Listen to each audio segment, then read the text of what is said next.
वजीर फाइनेंस और सैयद हरीश राव ने कहा कि वोट बराए नोट मामले में पीसीसी सदर रेवंत रेड्डी का जेल जाना यकीनी है। उन्होंने कहा कि तेलंगाना की तश्कील के बाद तेलुगु देशम के कायद की हैसियत से रेवंत रेड्डी ने बीआरएस के एक रुकन असेंबली को कानून साज काउंसिल के इंतखाबात में तेलुगु देशम उम्मीदवार को वोट देने के लिए रिश्वत की रकम देने की कोशिश की थी।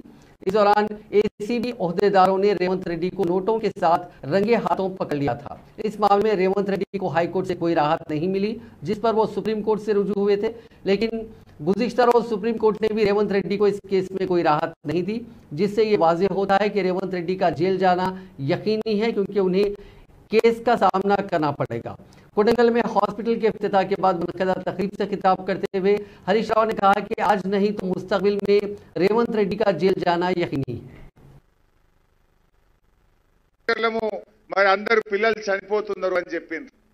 మరి డబుల్ ఇంజన్ గవర్నమెంట్ అంటే బీజేపీ గవర్నమెంట్ లో నాందేడ్లో పసిపిల్లలు ఇవాళ రాలిపోతున్నటువంటి పరిస్థితి।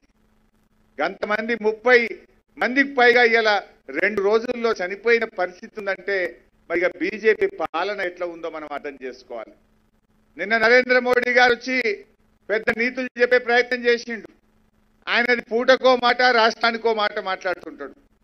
పార్లమెంట్ లో మాట్లాడి మన కేసీఆర్ ఏమన్నాడు?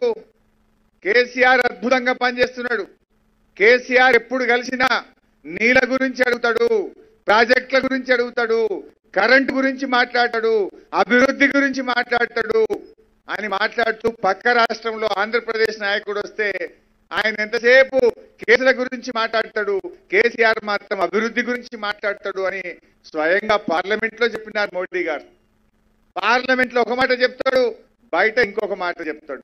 ఢిల్లీలో ఒక మాట, తెలంగాణ గలీలో ఇంకొక మాట మాట్లాడుతుంటారు బీజేపీ పార్టీ నాయకులు।